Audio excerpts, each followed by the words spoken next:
ladies and gentlemen, after 6 weeks, we arrive at the 7th and final round of the Octane Online Racing Sprint Series for EU. Hello everybody, my name is Nick Amon, and I want to welcome you to tonight's broadcast, and alongside me, as always, is going to be Mr. Simon Bauer. Kevin will not be joining us tonight. He's got some things going on the home front, but we'll be seeing him later tonight. But Simon, glad to see you again. Hell yeah, glad to see you too. So good evening to everyone. Well, no, go ahead. It's been a little bit. I say it's been a little bit, and it's been what, like 5 minutes since I last did a broadcast. Well, pretty much. But man, am I looking forward to this final round? And am I looking forward to the ugly liveries that our drivers have brought along? Ah, that's true. We do have the new livery theme. So let's take a look around. So Coelho's is looking pretty standard. Seems to maybe a couple color alterations there. Chris Vining, the exact same livery he's been rocking. Maybe he just feels like it fits every single theme night in a way, shape, or form. Parts of the very nice Ferrari livery, Felgen, joining the Buzz Lightyear colors, the late '90s purple and green. But I was gonna say the exact same thing. Yeah, I mean those colors are synonymous though with that time period.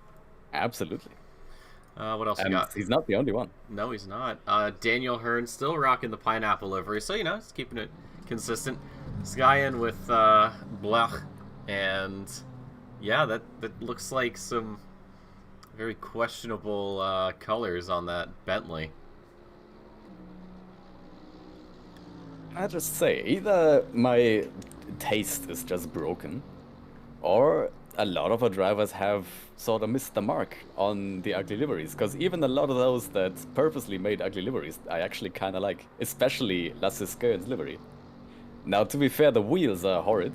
Oh, absolutely. The chrome blue and purple wheels, but the rest of the livery, it fits. I kind of like it. It's sort of it looks like a Donkey Kong inspired livery or something. I was something thinking Donkey Kong would roll up with in Mario Kart. I was thinking Shrek, but I like yours a bit better. Yours is a lot better than mine. What else we got? Cuthbert. I kind of mess with it. I kind of like it because it reminds me of I don't know. I saw it and I thought like Zurg from Toy Story for a minute. I don't know. The purple and the green kind of ties it together. I see what I mean. The thing is, it's not really a purple. It's sort of a pinkish purple, but this purple and green is often used as a hideous color combination, but then at the same time it's also often used as just an unironically good color combination because it kind of fits in a weird way, which is why I also kind of like Ryan's livery. All right, the Lila Hazel white equals last lap, also last flag. I just like the colors look really good. Yeah, I mean, you give up your right people on a racing car, it's sort of pastel color. But I like it. Very nice. Very good. Layer with still the pineapple livery. We got a nice big Bentley in the way, so a little difficult to see, but still manageable. Humans don't really see much difference. Just sort of the same livery he's been running. Shalekin's here. Ooh, that looks. I like this. And team name. That's a fucking rank. Quoting Jay Mead. A wonderful teammate, James Mead, but I definitely wouldn't call that effing rank. I like it. It's aggressive. It's very obtrusive, if that's the word. But it looks kind of cyberpunky. It does, like with the chrome and everything. It makes it pop almost. What else we got? Partez with the classic blue and gold. Can't go wrong. Yep. Von Cairns just all right. Yeah, we may have a winner. It looks like peanut butter. I mean, peanut butter is not a bad thing, is it? But well, here's that's hold on. Very Question. beige car. Question. Smooth or chunky? For peanut butter, smooth or chunky? I'm gonna have to go with smooth. Good answer. You get to stay. Okay. Chunky peanut butter is not really a thing over here. I mean, peanut butter in general is not very popular around here. Oh, okay. But the only kind I've ever seen is smooth on the shelves. Okay, good. Good answer. Sven Vischer. Not too bad. Not too bad. Some pink and blue. Pretty classic if we can ever get a good angle of it. Probably not, because there's one entire Ferrari in the way. And then Eugene Vinogradov back in a very slick livery. So yeah, I think most of these drivers have kind of missed the mark on the whole ugly livery, except for Cairns, of course. Well, we do definitely have a few who probably just didn't notice it was a theme week, and then we have a few who actually made, well, ugly liveries, quote-unquote ugly, but that actually kind of work. So I don't know what that says about us, or about racing liveries in general, that you can go purposely ugly and still make a livery that people will like. Yeah, that's true. That's most Maybe of my that's something to liveries keep in mind for the future. Most of my liveries are just trash, which is why I don't really make them all that often. But here at the end of free practice, so we've got a super sprint tonight, and for those of you that don't remember, we did this all the way back in week 1. So we'll have our first race with these drivers going out into qualifying, and then we'll have a 20-minute race, and then after that we'll go into a second round of qualifying, where the top 12 are going to get reverse gridded. Sorry about that in the background. I was wondering whose brakes were squeaking. No, it's dryer problems. Don't worry about it. No, but after the first race, the top 12 get reverse gridded. Then everyone else will go out, do some qualifying. We'll send them back out 40 minutes, and then we'll close it out for EU. All right. I'm being told I'm colorblind, by the way. But does that mean you're colorblind as well? No, I'm not colorblind. I'm just regular blind. Fair enough. What colors can't you see? No, I can see all colors. It's just I've gotten a last-minute diagnosis by Moritz in the chat. Of course. Someone, a trusted doctor, of course, of all things eye-related. Absolutely. All things, period. All things, period. Yeah, all things ever. Doctor of everything, hell yeah. So, as we go into qualifying, since we're still on the outlap, do we crown a winner for the ugliest livery? Do we dare to do that? I already have my vote, so I'll let you figure out yours. Is your vote gonna be your occurrence? Yes. You know what? I don't hate it. It's just, I don't hate it either. It's just peanut butter, like, I almost said flavored. Well, there you go. Yeah, it's peanut butter flavored. It is very much peanut butter. It's also, if you go into the context of vehicles, it's sort of a Humvee desert color, which isn't too horrible, to be honest. So, I mean, yeah, I agree with that, but I don't think McLaren's making Humvees. I don't think they would. I could be wrong, though. I could definitely be wrong. Maybe after, the F1 season's over, they set up a contract with, the Department of Defense in their country, and they kind of go from there. Well, but that's why the color isn't horrible, if you ask me. So I'm gonna have to give the win to Felgen. It's something about that shade of purple that's just violating.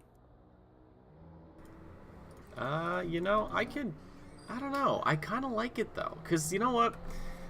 Ryan Garrity runs the same sort of color scheme every time he gets into, any racing game. Like, hey, pick your color. So I kind of have a soft spot for it. And also it kind of looks like some, weird sherbet ice cream color, if that makes any sense. The thing is, though, if that is in the sun, that purple, then it stops being purple, and it just starts being just a color you can't describe, and that probably shouldn't exist. So, honestly, a very, very strong choice on that color alone. Yeah, I can see that. I can understand that. And then obviously, Sky, we could give a little bit of credit to, like you said, the Donkey Kong livery. Oh, absolutely. It's still... I actually totally like the livery itself, but in combination with the rims, it gets pretty bad. So I saw the rims, and I'm like, oh, it's like that one bird, the blue-footed booby. It's actually a bird. Look it up. I'm not lying. I'm not trying to be the ha-ha funny. I think the feet of that bird, or the flippers or whatever, are like the exact same shade of blue. They are. They are violently blue. So there you go. This guy, and apparently a bird enthusiast, which I personally respect. Absolutely. bird-inspired car. Let's have it more often. Let's have a whole bird-inspired theme. There you go, for next season. Mullick, you heard it here first. Birds.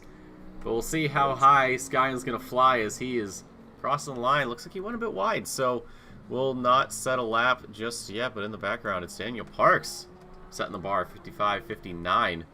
And behind him, the Audi of Coelho, just under 2/10. So, again, we got to wait for these cars to come into temperature. And then from there, we'll start seeing these fast times. Vining, though, wasting absolutely no time at all. 54.7 for him, almost a second clear of anybody else. And as I say that, Delilah Hazel makes it 3/10.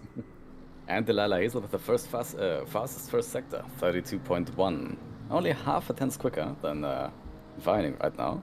Overall, yeah, 4 tenths off though, but still plenty of time. We'll see how this develops. We'll see what Mr. Falcon can prove for us, who has taken pole in, I'm not sure how many races exactly, to be honest, but I think we can safely say most of these races. Yeah, he's been a pretty hot contender. We'd just like to, again, welcome everybody to the broadcast. Last round for EU, and then these guys will sign off, have a month break, and then be back in probably late October. And then from there it'll be season 11. Although it will not be the Octane Online Racing Sprint Series, it'll be the SimRigs Sprint Series. So I'm excited for that. And then of course, we have to save the best region for last. NA will be here later tonight to finally and officially put the bow on everything. Sweet. Looking forward to it. And in the spirit of the final race of the season, why don't we have a quick look at the championship standings? Because that is what's going to be decided today. And believe it or not, at the very top of our championship standings is the one and only Mr. Raidillon. Wide away off of P2, though not an insurmountable amount. 49 points is his gap to Chris Vining. So that is only a P3 away from Chris Vining taking the championship if Felgen decides to retire. So things are open. Things are definitely not close at the very top, but they are open. They are most definitely not close coming down to P3, because we have an almost 200 points gap between P2 and P3 down to Lasse Skyen, who is in P3 right now.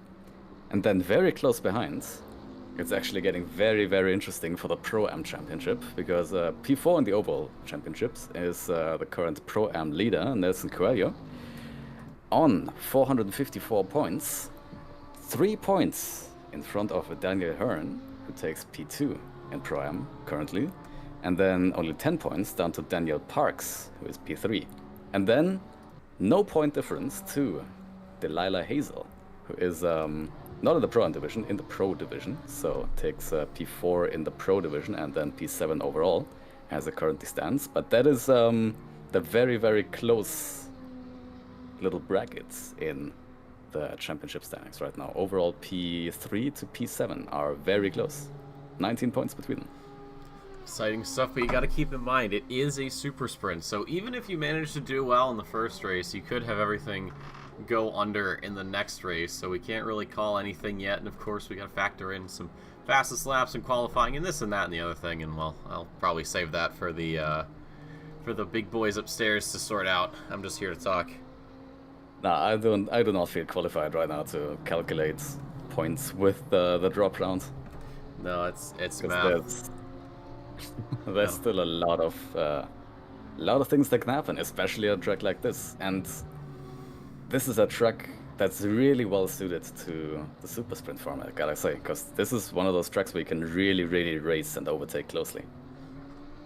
So we're in for a beautiful show today, I believe. We should. 16, but still plenty of drivers here on the grid. We did better than last week, is that correct? We had, what, 13 or 14 drivers, so bit of a step up. Absolutely. Few people coming back for the final round of the season, that's good to see. Also, well, to be fair, Ricard is still a very polarizing track. Oh, yes, as you and I are both aware. But probably a little more liked, dare I say, than Indianapolis. Haven't raced at Indy, can't comment. But it's America, so I gotta have a little bias there. I'm like, oh no, it's good. Don't worry about it. It's a good track. Oh, you have Watkins Glen to be proud of. That's true, and apparently Palmer here in Massachusetts. I was having a conversation with Sam Raworth after last week's NA broadcast, and we got into the topic of Watkins Glen, I believe, during our time in the booth, and then after he's like, hey, there's apparently a track called Palmer. I think it's in like Western Mass or something, and he's like, oh, you should go. I might go too. I'm like, sure, dude, why not? I'll party. I'll have some fun, drive around a track. I'm like, still got to go to the Glen, but for right now, I'm not. But we got to look at is Felgen, the 54.23 out of nowhere, and that pushes Vining down into P2. That's very close. It's the gap between them, only a tenth. So, and in fact, Felgen does not own any of the fastest sectors right now. 2 of the fastest sectors go to Mr. Vining, and 1 goes to Ben Mullard in P6. So, Felgen, not the absolute fastest in any sector right now, but is able to put some pretty good sectors together for a lap that's just enough to move up to P1. And he is comfortably sitting in the pits right now. And I'm not sure if he's working on some setup changes or something, or he is actually done with the qualifying and thinks that's the best he can do, which might be a problem because he has been knocked off the top by Chris Vining. 1.5 tenths, 54.0 at this point. So now the question becomes, do we see a 53 out of either of these 2 drivers, or do we have to maybe wait till the race for these guys to show their stripes? It is absolutely possible, I believe, for these guys to bring us a 53. And there's very much time left, especially for Felgen, who is still sitting in the pits, so really not sure if he has having a problem or he's working on some setup stuff, or if that's just what he thinks is his limit. But we've seen him being super competitive and super motivated, so I believe we'll still see something from him. Vining is out, so maybe Vining was really going in deep with his setup, just visualizing where on the track he was at in relation to how he should be tweaking this setting or that setting.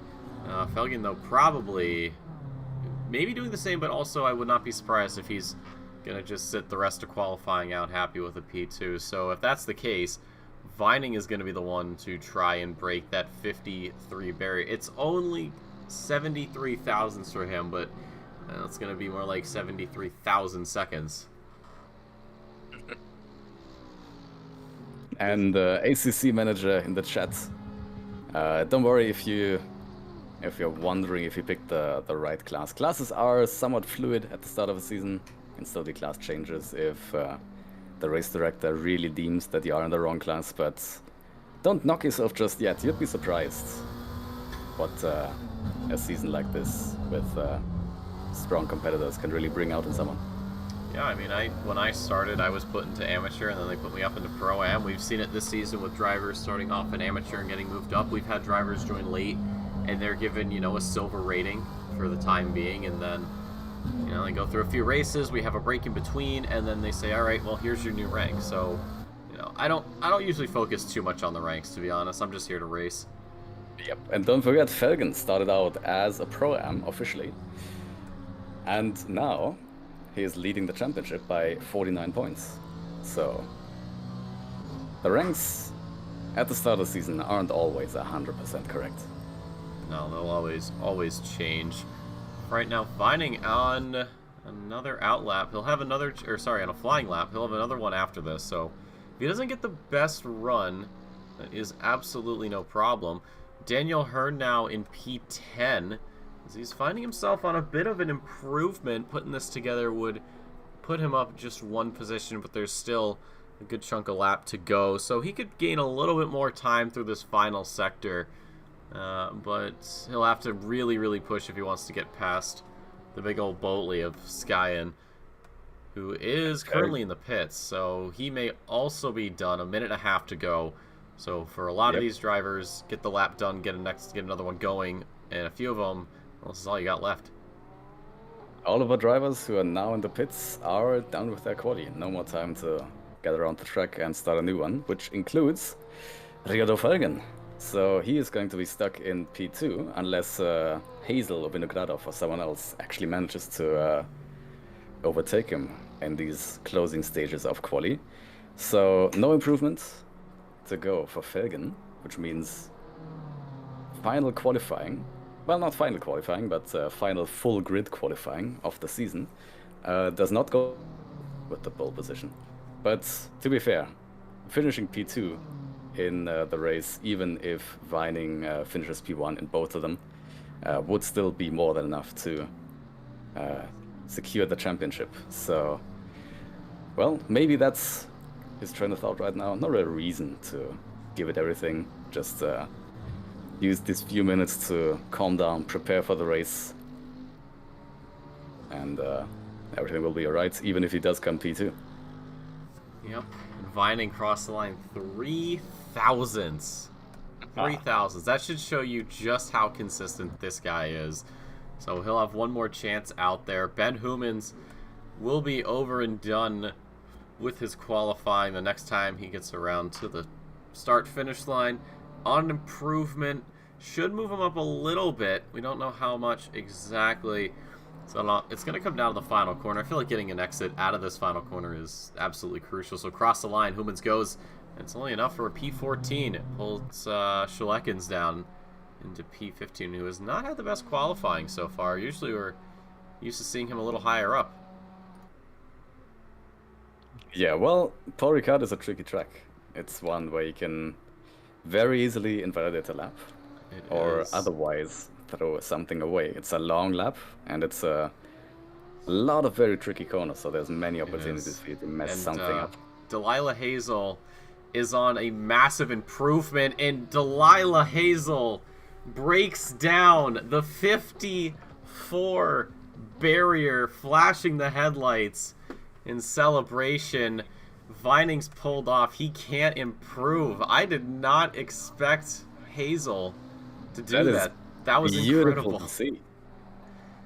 The only 53 of the session, unless someone else has something to say against it. I don't know about that one. Coelho only a tenth or so off, and behind him is Vinogradov, half a second.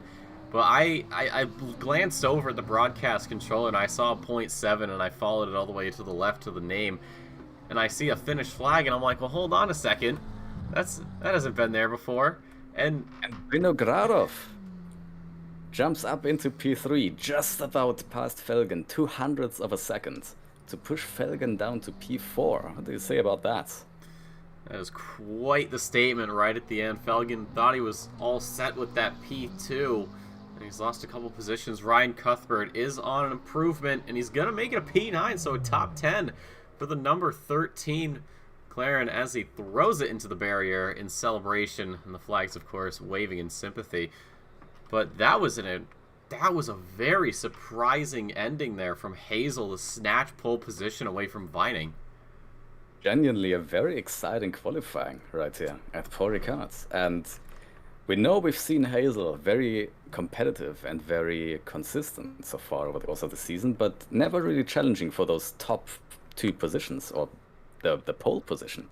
So that is beautiful to see. Yeah, she definitely earned that one with just how skilled she is as a driver. Just out of nowhere. Those are always, I'd say, some of the best ones, is where no one expects you until right at the end, and then all of a sudden there you are on pole, and you're a tenth or so ahead of the person behind you.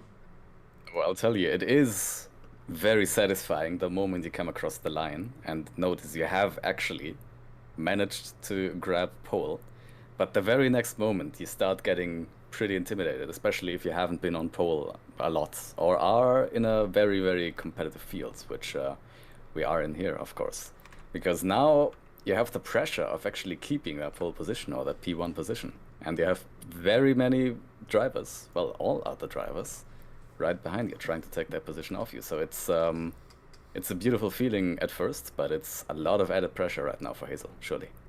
Absolutely. And you have to think, with this 20-minute first race, I mean, we've all played ACC in a public lobby. We know how intense it can get, especially at the start of those short races.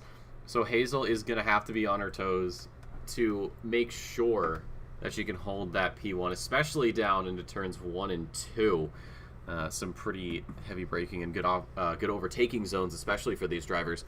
But a minute to go, the one of two final setup changes before we get into this race. And of course, at the end, your top 12 get reverse ordered, and then everyone else gets to go out and do some qualifying. So you have to sort of wonder, will the drivers up front try to go for the win and then work their way up from what is effectively the back in the next race? Or maybe do you just hang around the middle and then have pretty much the same start in the next race? I mean, the optimum outcome is, of course, getting the win here and then still being able to come back through the field and get another win in the second race. So I'm pretty sure none of these drivers are going to hold back in the first race to get a slightly better position in the second one, because the second one is a long race. This is a track where you can overtake. So track position isn't nearly as important as the points you would get for the first race. Fair point indeed. The final 10 seconds counting down. No safety car today, so any big incidents will be done with the virtual safety car, but Hazel will play such a role as her and Vining pull away, and everyone else apparently on a bit of a coffee break. And I gotta say, I'm looking forward to this first lap, because our first three cars of Hazel, Vining and Vinogradov, the Audi, the Mercedes and the McLaren, all three cars are in some way known for their straight line speed. And it's not a super long run down to the first Mistral straight. You go to the first sector, those few corners, and then if by the time you go out on the Mistral straight, you haven't gotten a big enough gap to the cars behind, then you are in danger. Because the slipstream on the Mistral straight is about as powerful as DRS would be in any normal F1 race. So every driver here is gonna try to shake the car behind down to those 5, 6, 7 tenths before they even go out on the straight, but they don't have a lot of time to do it, so this is going to be crucial. Getting a good start and getting those first few corners absolutely perfect to secure yourself from, well, keeping the position over the Mistral straight. No, I agree with you. I mean, even all the way down to P7 with Coelho, I mean, like you said, you have the Mercedes, the Audi, and the McLaren, and you've got a few more Audis, and then even Ferrari's incredibly good in a straight line. And then you have poor Skyen sort of just in the Bentley right there in the middle, and then behind him is a McLaren, a Honda. So that is going to be a point of interest here. And then you've got Hearn in the Porsche with, well, some pretty quick cars behind him. But, well, anything can happen. It's also just how you take those first corners, like you said, that can set a pretty good precedent for the Mistral straight. Yeah, those first few corners can make or break the race for you. But then, to be honest, even if you get overtaken on the first lap, say Vining manages to stay on the back of Hazel through the first sector and manages to actually overtake her on that first Mistral straights, then, of course, Vining becomes the target, and if Hazel is able to stay close enough over the course of the next lap, then of course she has the opportunity to go past again on the Mistral straight. That is one of the unique things that Paul Ricard has in store for you. Those lap-long battles that can see drivers alternating in front just by sticking close enough on the Mistral straight. It'll certainly be a sight to behold. Drivers now 2 by 2 as we head through Sector 3, getting ready for the first of 2 races here tonight at Paul Ricard for the Octane Online Racing European Sprint Series. There'll be one more after this to close us out of the season. But ladies and gentlemen, on to the front straight again here in France. Delilah Hazel surprising everybody with a late-stage pole position. Vining joining her on the front row. Vinogradov behind as we go green, green, green, and it's going to be an excellent start for everybody. A little bit better for Vining as we see in the background. Coelho getting pushed very, very wide by his Audi teammate. We go 4 abreast down to turn 1. Vining late on the brakes is going to overtake the lead. Delilah Hazel sticking to the inside And it's actually Vinogradov who's also going to make a move, and Felgen getting into the back of the Audi of the Finn and spinning out and out of the order, but Vining has gotten away the best, gains a position, same with the Russian Vinogradov. Hazel's lost out. Hazel lost out down to P3, but Hazel has not lost out nearly as much as Felgen, who is now down in P last. Compared to Vining, his closest championship rival, who is in P1, that is a catastrophe for Felgen right now, and his car has a lot of damage that you can see on the back there. So this could really open things up and make things count in the second race. Yeah, But here we go, now you're seeing the effect of the Mistral Straight, of Vinogradov really sucking up to the back of Vining and actually able to go side by side into senior corner. Vining not really defending. No, it's the Let's open. See if he tries to stick it around the outside. Oh, he does, but he's going very wide. That's not gonna work. Non-existent track limits at Paul Ricard. He manages to dodge the little placards there and slot back in. That'll bring Hazel a lot closer now. These three perhaps forming their own little battle pack and carrying on with the race. In the background, we do see this little three-man battle here between Coelho, Partes, and Skyen. And behind them, Cuthbert looking to get in on the action as we head into sector number 3. What an exciting opening lap we've had, and if you're Felgen, well, you've got a lot of work to do. Big snap of oversteer there for the McLaren. Cuthbert more than capable of keeping things locked down as we head on to the front straight. It's Vinogradov from Vining, Hazel, Mullard, Skyen, your top 5, Coelho, Partes, Cuthbert, Cairns, and Hearn, your top 10, and from there they all sort of shuffle on through. What an explosive start we've had, and everybody now just getting these tires and brakes warmed up. We still have a strong battle for P5 coming here. Coelho and Skyen side by side. Skyen does have the inside for turn 3. He does, but he's not going to have the inside. A bit later on the brakes. Coelho still tries to stick it out the outside, but no chance. The outside in that corner is very, very disadvantaged. So Skyen does stay in front right now. Gets a bit of a compromised exit out of this corner though. The final corner of Sector 1. And now Coelho is in a perfect position to use that slipstream of Skyen to move up to the back of him and actually move past. But he gets a slightly slower exit out on the Mistral Straight, and Partes actually gets a beautiful exit and really utilizes that Honda speed. But now, look at that. Partes has no slipstream in front of him, Coelho does. So tough luck for Partes right now. Now we're going into the slipstream train. Let's see how this works out. You can see it, and even with the Honda, which it just excels in the acceleration department, is struggling against the Audi. A very tough counterpart, of course. Partes going out as wide as he dares. He's going to try to go wide and then maybe cut back to the inside, but it is not going to happen. Just going to slip in behind the Audi. Everyone else coming through. We saw Cuthbert losing a place to Hearn before, but was able to overtake that P8, and for now sticks with it. In the background, we do see Felgen working his way through. He's already gotten past the BMW pairings of Human and Vischer, so he is a man on a mission, perhaps trying to get up to P12 so he can start at the front and maybe regain some points in round number 2 of this evening. That would be what he's hoping for right now. But looking at that car, that thing cannot be easy to drive with all that damage on the rear. No, it can. You have to think, the Ferrari, generally speaking, is one of the better cars in this game. And even with damage, even the best cars can become the worst cars. But I don't doubt Felgen's ability to keep that thing under control. It will definitely be a challenge, but I don't think it's anything outside of his wheelhouse. Here we go. It's time for the next round of the Mistral Roulette. We have Vining very close to Vinogradov. Not getting the best of exits out on the Mistral Straights, but then Vinogradov goes a little wide on the left-hand kink. So Vining is in a pretty good position to actually close up on Vinogradov on that straight. Mullard's a little bit too far off of Hazel to probably be able to challenge there.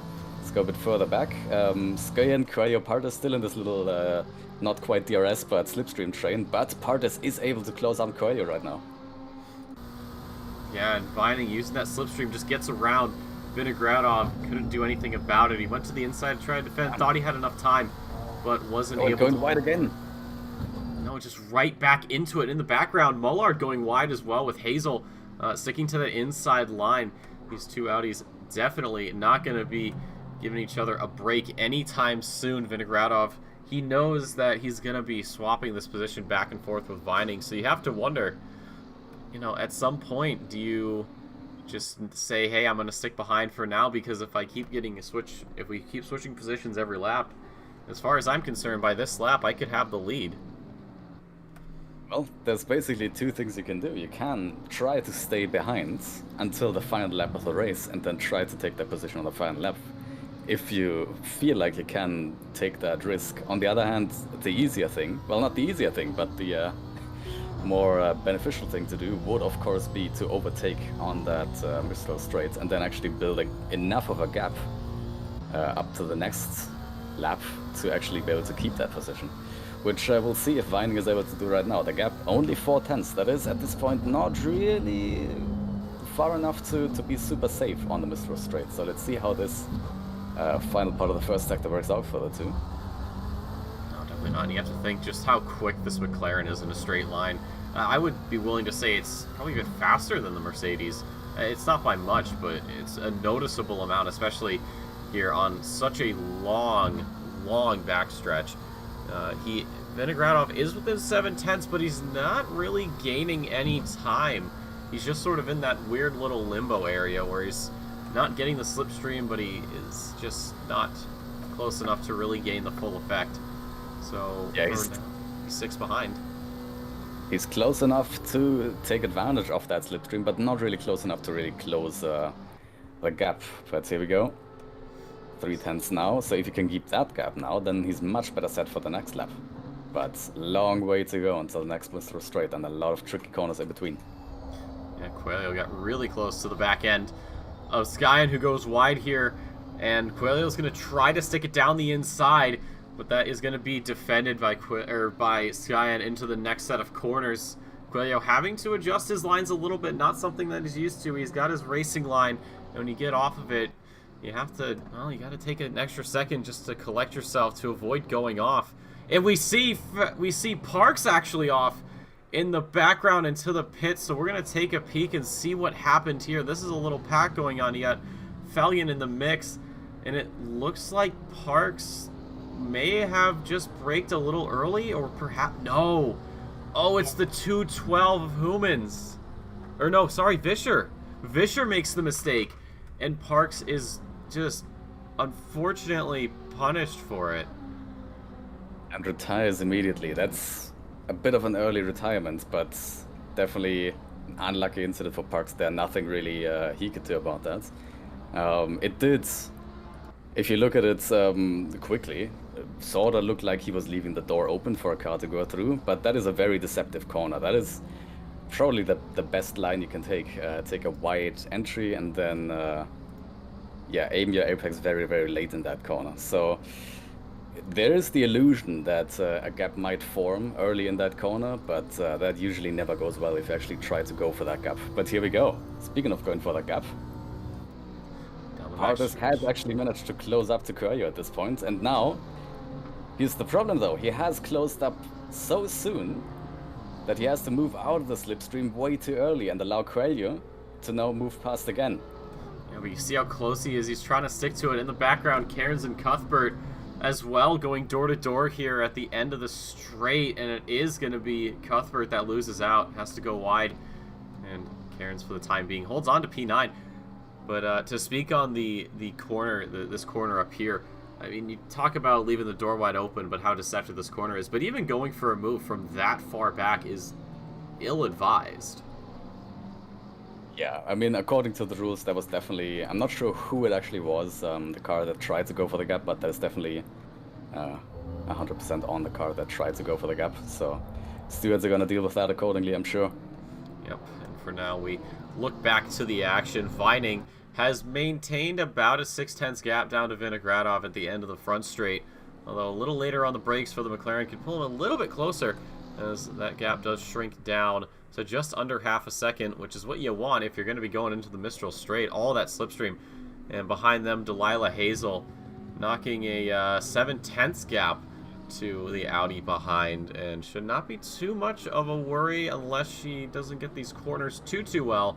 But from what we've seen throughout the season, it won't be too much of an issue. But Simon again onto this back straight, Vinogradov and Vining, and you can see the gap. And well, does the slipstream have an effect? It's only 0.6. Yeah, the gap was very, very close coming into the final part of the first sector, but Vinogradov did have a little bit of a slide coming out of the right-hander that led onto the Mistral, so lost a bit of ground and a bit of exit speed there, so no luck again this time. Looking very close between Hazel and Mullard right now. Mullard actually does manage to go side by side and does try to make it stick around the outside. Does that work? Still a bit of an overlap with Hazel, and she does hold her ground. Going for the wide line to take as much road away from Mullard as possible, and does actually manage to make it, well, to take the position back. That was beautiful to watch, the little battle there. Yep. Stuff of wonders. Nerves of steel.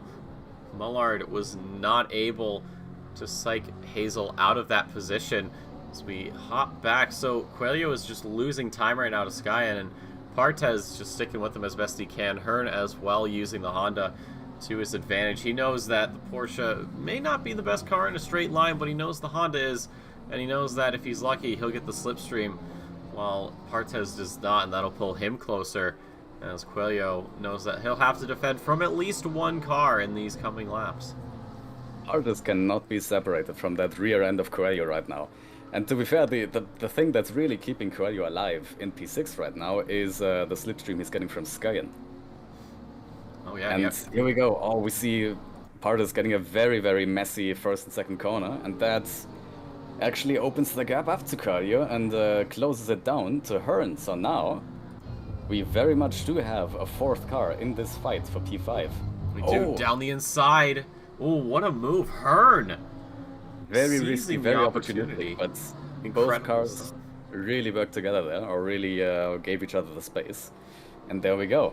The problem is Hearn absolutely no slipstream right now. Partez 3/10 back, so we know the Honda straight line speed. We know the lack of the Porsche straight line speed. Let's see how this turns out at the end of the straights. And you can already see how close Partez is closing up to Hearn. Yeah, just everything. Hearn's going to cut to the inside, try to defend the line. The question is, are they far enough down the Mistral straight for it to really matter? Hearn early on the brakes, and he's just going to have to give the position over to Partez, but he's not done yet. Runs it as wide as he can, looks down the inside. Partez getting spooked off of the corner. Hearn with the inside line over the apex, and he is going to continue to keep his P7. What a battle. It's looking like Irek Partez is struggling a lot with his rear end. A lot of sliding there, even through Senior and then through the right hander after that. So really struggling to keep the rear end together. Really counting on a straight line speed right now, but let's see if he can stay on the back of Daniel Hearn. As we go on to the until front we get to the next Mistral, right? Yeah, I mean there's going to be a bit of a slipstream effect here as we go down the front straight, but it doesn't really have much of an effect unless you're already on the bumper of your opponent. So down to turn one, Partez looks down the inside, but just has to stand on the brakes a little bit longer and will back out. We hop back up front right now. Vinogradov 2/10 to Vining as we get ready for another round here of Mistral straight slipstreaming. And you see the Russian not getting the best line, losing a bit of control on that McLaren, and already outside of slipstream range, 0.8. Doesn't look like we're quite close enough. Looking back to Mullard and Hazel, things are a bit closer. Probably not really close enough for an overtake there, but we do see between Skyen and Coelho. It's also right on that edge, where it's probably not going to be quite enough for Coelho to close up. So yep. Things are looking to stay as they are, except between Hearn and Partez. We can already see that Honda barreling down the straight already and going side by side, probably into Senior again. Oh, very close before he actually moved out of the way there. Almost going into the back of Hearn, and oh, there we go. Hearn very cautious on the entry, braking relatively early, and Partez just throwing absolutely everything into it. Actually a very big slide through Senior, but he does manage to hold it this time. Yeah, so let's see how this works out for him, now being in front and having to defend once again.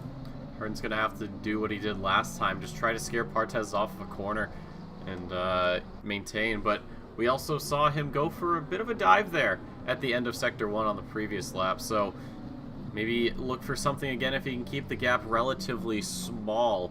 Although Vinogradov is going around the outside of Vining right now into turn 1. And he is door to door. Oh, but there we go. Actually manages to hold the outside into turn 1, but Vining in turn manages to hold his outside into turn 2. So things are as they are, or as they were. But we are very close going into or onto the Mistral Straight right now again. Yeah, slightly different lines. Try to get a better exit for both of them. A little bit of a wiggle there for Vinogradov, but he is trying to keep this McLaren just pinned to the ground as we go onto the Mistral Straight. So he is half a second back, and this should Vining is definitely consistently getting a better exit onto the Mistral Straight, so it's looking very tricky for Vinogradov to use the Mistral Straight right now as an overtaking point. Yeah, and he's just losing time right now. It's 6/10, but it is barely climbing at all. We have to go back a little bit here. Skyen with Coelho right under his wing, it seems, as onto the Mistral we go with that slipstream. The Bentley, not the quickest car in a straight line, but he is absolutely going to keep that thing pinned to the inside. He's going to force the Audi the long way around. And here we go. As we get towards the end, you see Skyen moving over just a little bit more, trying to assert some dominance there on the position. And he will keep P5 for the time being. Coelho fighting back around the outside, maybe looking for a bit of a switchback. No, he doesn't. Slots back into P6. These two definitely going to be going at it. And in the background, it's none other than Falgen, the man at the start who was losing out by quite a lot, gets around Cuthbert for P10. His charge, although 2 minutes and 45 seconds to go, he knows that reverse grid is going to put him pretty far up front.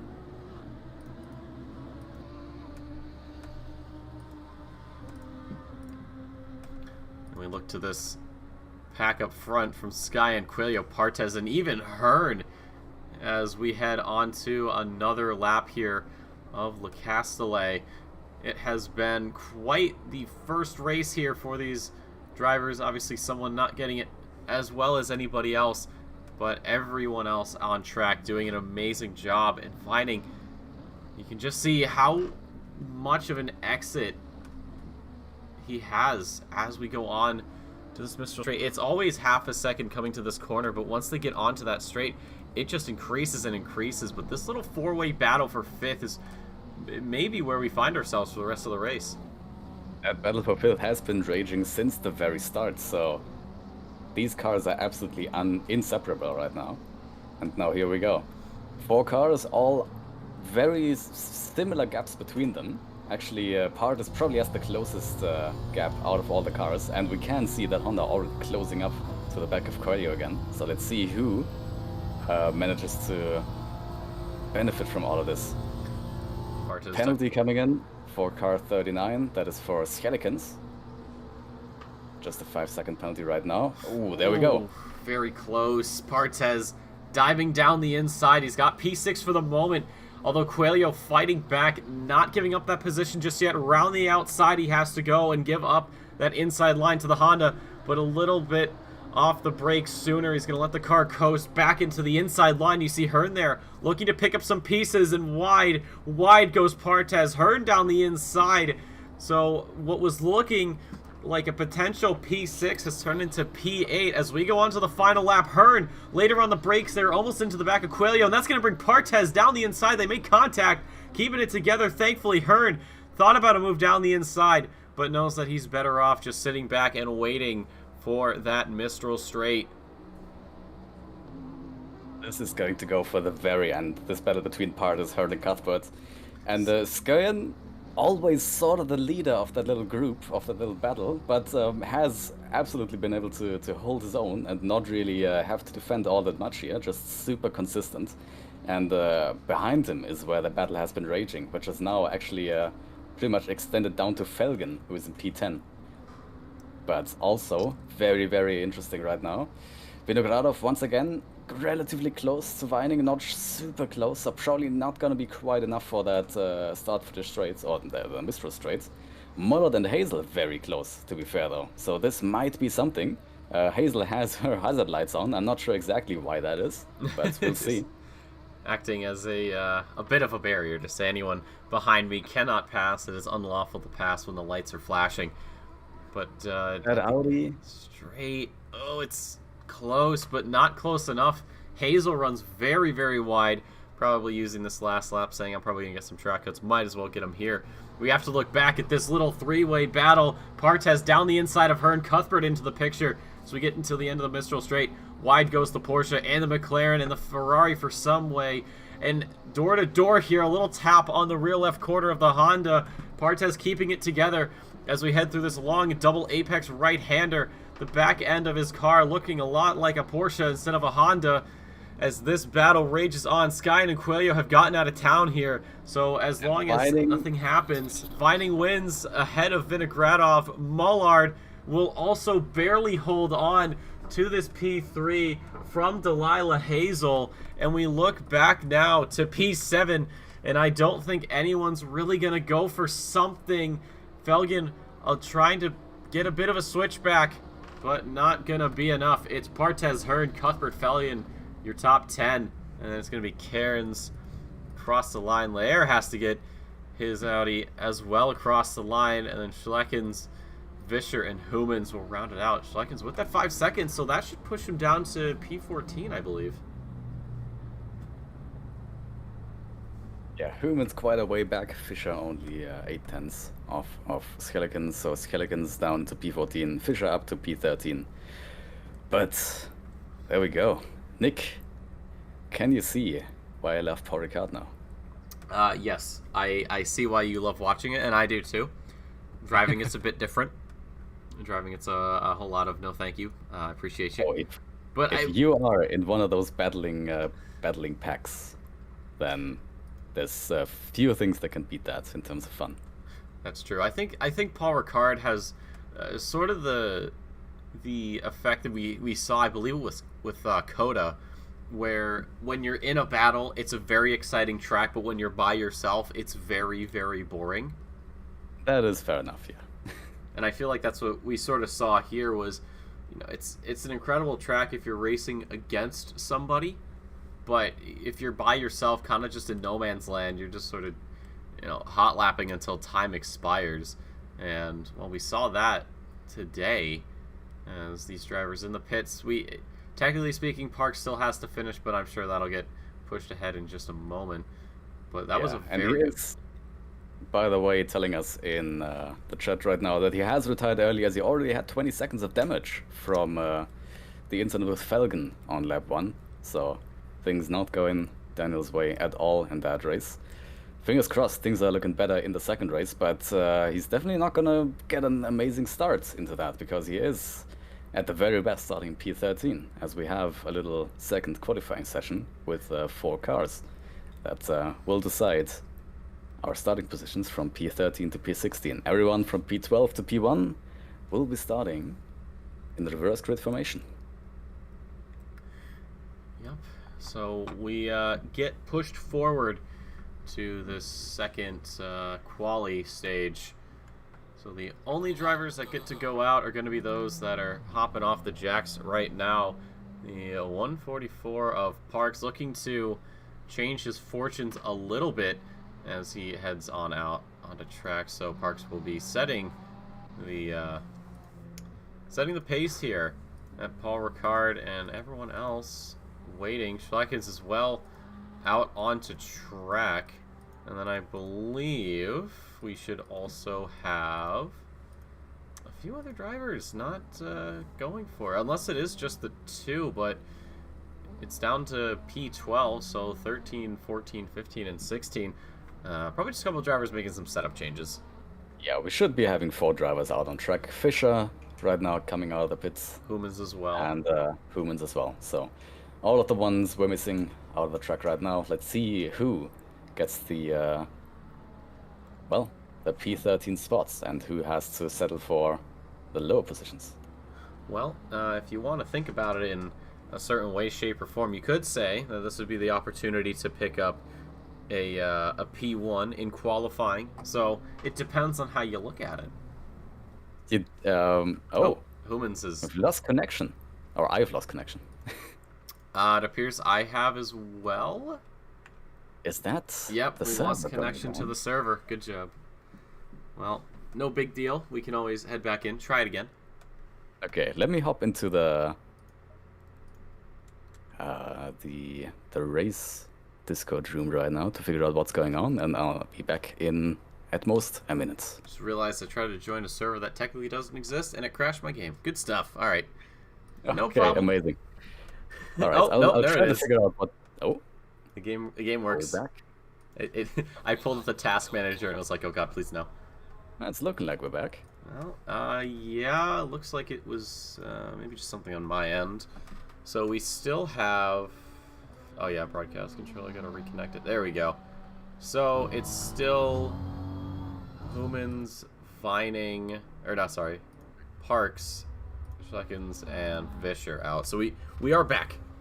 Yeah, the server has not actually gone down. It's just been sort of a partial failure that apparently took the both of us out and 4 of the other drivers. I mean, so that is something I've only seen once before. I'm not sure what it's causing that, but that is unfortunate for those 4 drivers. But I do believe plenty of time for them to go back in. Thing is, one of our actually qualifying drivers is in those 4 cars that have dropped from the server. Not sure who exactly it is. I believe it's Vischer. Vischer, right? Yep. There he is. So driver's getting back into the server. Yeah, has rejoined the server. And there's still a couple... threw a spanner in the works of the second qualifying, but looks like we're getting the drivers back. Yeah. No big... And still plenty of time for Vischer to do a couple laps. I'm sure the race directors and whoever's in charge of the server may be able to give a bit more time as we wait for everybody to come back. And there goes Vischer out on track, so he'll be trying again.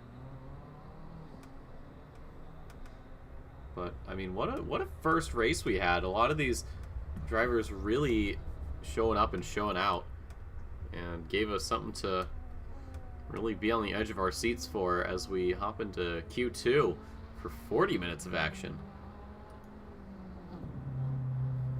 And you heard in the chat saying, so hard to overtake in this thing.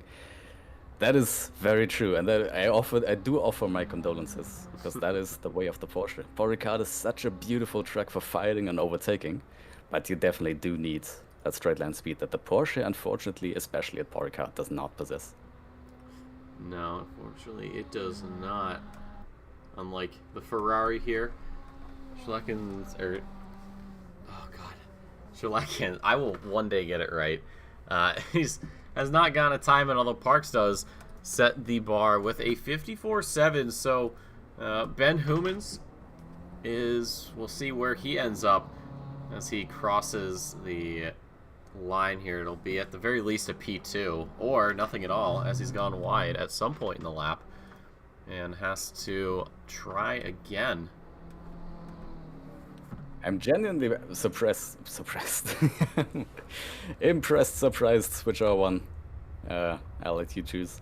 Yes. But how hard the Bentley is to overtake on the straight, because the Bentley is not slow on the straights by any means, but it is not one of the absolute fastest cars. And you would think an absolute house on wheels like that would punch an enormous hole in the air that would just invite cars from miles back to use the slipstream to move up, but apparently not the case. So Skuyen has absolutely been able to hold his own.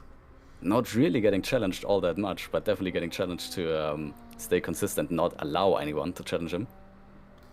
Yeah. But now the second race, as much, well, we've not seen a huge amount of chaos. We've just seen a huge amount of excitement. But the second race, with the faster drivers starting mostly behind the slow drivers, this is going to be inviting a lot of chaos, probably. Yeah, a lot of 78 kilometers an hour without tow. That is actually very impressive. I wasn't expecting that.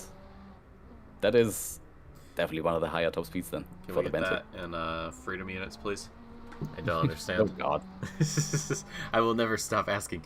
Anyways, so it is a Ferrari 1-2 currently.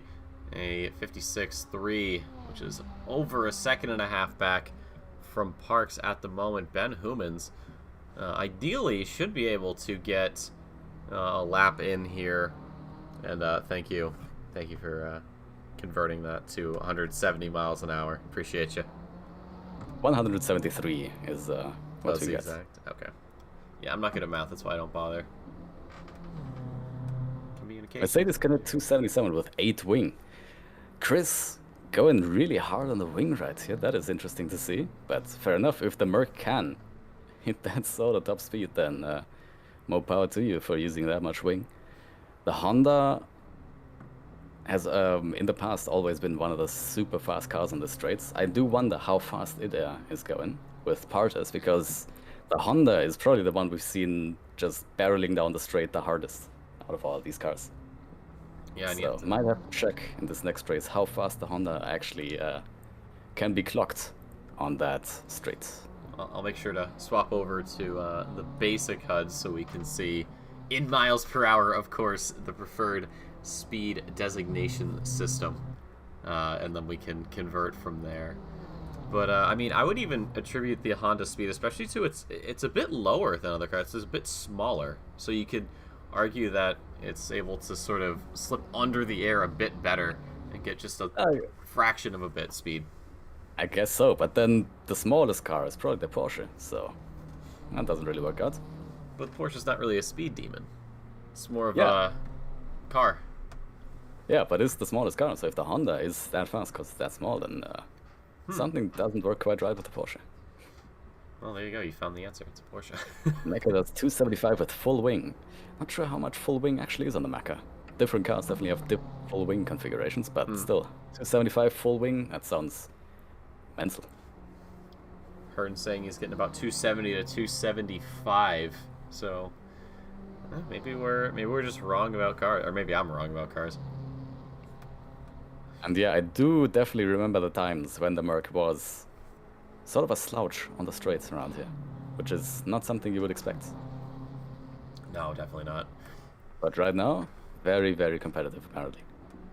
I mean, if Finding's got anything to show us, and just how well he did once he got around Vinogradov, well, he's gonna have to do it again as we get to the end of qualifying here. Parks in the pit, Schlecken's in the pits, Humans as well, so it is just Vischer, who, although hasn't set a time, as far as I'm concerned, should be able to at least hold on to P4 as we get ready to reverse grid everything. Now, keep in mind, reverse grid order will delay the start because the game is waiting for what is the first place car to cross the line, and there it is, the end of the session. Vischer not getting a lap in, unfortunately. So will he be relegated to the back, or will he get to stay in P4? Well, P4 goes to whoever's finished in P9 in the first race. So top 12 cars are a full reverse grid, and then 13 down to 16, that is from the qualifying we just had. Oh, good. So he is unfortunately going to be down in last place.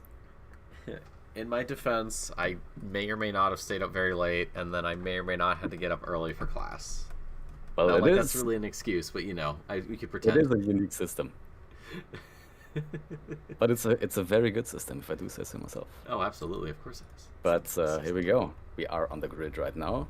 Now, as you said, things are gonna take a bit before we actually have our proper grid, because it is being set manually. The cars are going to be sitting on the grid when the session goes live, and the race director is going to call them out one by one to line up on the end of the start-finish straights, at which time we will be able to play the wonderfully fun game of who messes up the straight line at the end of the start-finish straights. Me. You? Okay. Yep. See, I messed it up so bad, they put me in the booth. That's how bad I messed up. Fair enough. Well, fortunately, you're doing a pretty good job around here. I'm doing a very good job of staying in the booth. It's very cozy in here.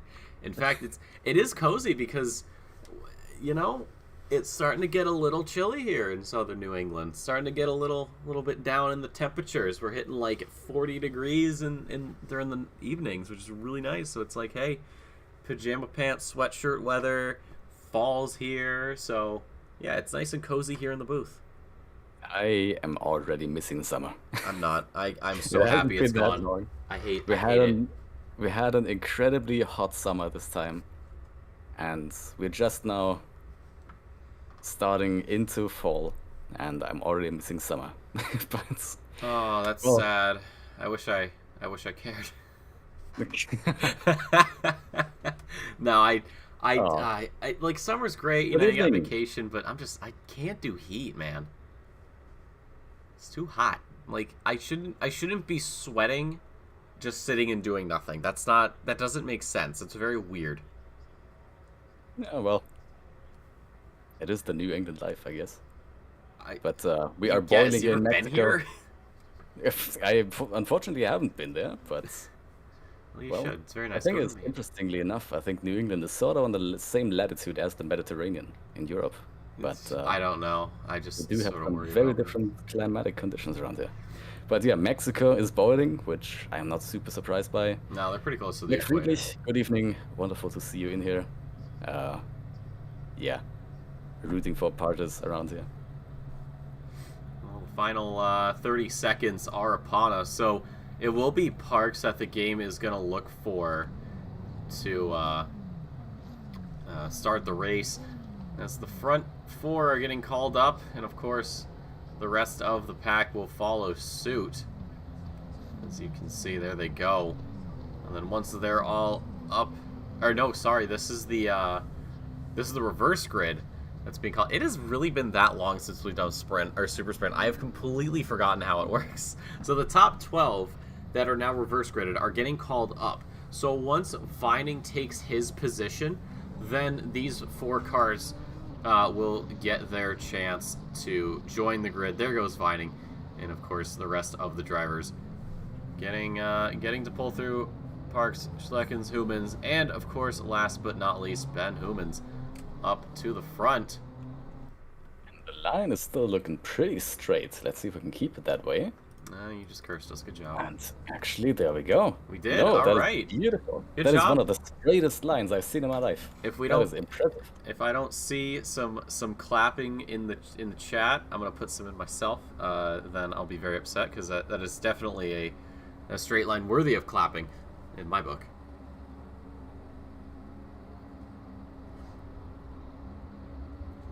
Beans, I feel so bad for you having to be in the southern hemisphere, as of course they're getting to the end of winter and towards the beginning of spring. So once it's winter here in the northern hemisphere, it'll be boiling hot down under, and at that point, my condolences. One of my friends suggested over winter break I go to Australia because I've been thinking about going there, and I looked right at him and I said, do you know what season it's gonna be when it's winter? And he looks at me for a second and he just says, never mind. It's like, yeah, no, not doing it. I was like, maybe for like spring break when it's fall down there, but like in the winter, no, God no. I don't want to die of a heat stroke. Man, I'm tempted to just move to New Zealand for the northern hemisphere winter. Honestly, I would move down there for the summer. The northern hemisphere summer, because I don't want to do that. Alright. Oh well. Give the one man his permanent winter and give me my permanent summer. Deal. Because their winters are like 70 degrees, which is like spring. So it's they? Well, I mean, I don't know exactly. I assume. Granted, there is one streamer I watch very consistently, and for her, it's like, oh, it's winter, and I'm like, oh, that's really cool, and she goes, yeah, but at night it's like actually like freezing. And I'm like, oh, that makes sense. It's like, you want to trade? I'll take freezing cold nights over blisteringly hot days, but well, at some point I'll move beyond the North American boundaries. Ideally to Europe first, and then Australia, but whatever. That sounds like a plan. Who knows? Maybe in the meantime, we are going double file. So, let's have a quick look. Layer on pole, Cairns P2, Felgen P3, Cuthbert P4.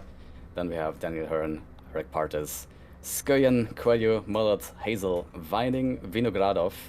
And then we have the 4 qualifiers of Skeletons, Partes, Fischer, and Humans. Very solid grid. Keep in mind, it is Parks that will be controlling the field as we come around here for the last start of the European Sprint Series. It's been an amazing season with these guys and gals, and we hope to see them again in the following season. Registrations are open, of course, at octaneonlineracing.com.au. You've got a month in between now and the start of next season. But ladies and gentlemen, 40 minutes of racing sit between us and the end of the season. And we're green, green, green. Here's a lot of drivers getting an amazing start. Hurd especially throwing that Porsche down the middle as we go down to turn 1. Lair is going to hold on to the lead. Oh, a very late braking there from the Audi in the back. But everybody getting through turn 1. It's going to be Felgen already on the attack as everybody's slotting in. You see Delilah Hazel having to go door to door with Cuthbert as we head down towards the end of Sector 1, 2x2 and a little bit of a 3x3. In the background, we can see Vinogradov and Vining already starting to try to make some moves here at the start of the race and trying to get back up front. And we head on to the Mistral Straight. Ben Humans has lost out the most as he finds himself way down the pack, and Parks as well. Layer as well has managed to lose P1 and is down to P4 now by the time we're going on to Mistral Straight. Yeah, we see it, Felgen in the lead. He has got quite a gap down to Hearn. Hearn down to Laer, who's got a very sickly looking McLaren in his rear view, but he's got an Audi in front of him to give him a slipstream as we head down the Mistral Straight. Back in the background, Vinogradov and Vining, and then it's Skying with Partes as well as we head down into this fast right-hander. Or Delilah Hazel actually was with the Bentley very wide as Partes sending that Honda to another zip code. These drivers already these drivers who were fast in the last race are just impatient, and it's Vining who's too impatient and puts Skyen around. Skyen as well spinning out with, I believe that was Partes. Carnage already here. Layer going wide through Senior in the next corner once again and is down to 7th now on 1 lap starting from pole. But there we go. At the same time, Vinogradov is really making up the positions, already up to P8. Yeah, and he's got the... very, very eventful first lap right here. Exactly, and he's got the Ferrari. No different from what he expected. I know, a lot of these drivers, it's just so difficult when you're a faster driver and you've got these slower drivers in front of you. You think it's going to be easy to just go around them, but their lines are different. You're not used to them. So what you end up doing is having to adjust your lines. Vining trying to make a move into P9 on the 39 Ferrari of Schleckens, who does mess up, and that's going to even let Vischer on through. So 2 positions lost for the Ferrari. Vining already eyeing up Vinogradov as Laer is going wide, just bleeding positions onto the Mistral Straight. It's going to be Hearn ahead of Coelho, and Hazel as well up into P4, a very familiar position to her from last race especially. We've actually missed a very, very big incident on the first lap of Mullard, who sort of, he cut the left-hander kink coming onto the Mistral Straight and went directly frontally into the wall on the left-hand side. Very big damage. Look at this. Sorry, I gotta cut you off. 3 wide here on the back straight. Coelho bumping mirrors with Hearn, and it's actually Hazel who's gonna benefit the most from this, as those two very wide fighting. Yeah, very wide. So we'll see what the call is. Perhaps maybe give a position back, but Coelho was just bumping into Hearn. Hearn flashing the headlights. He's not too happy about that.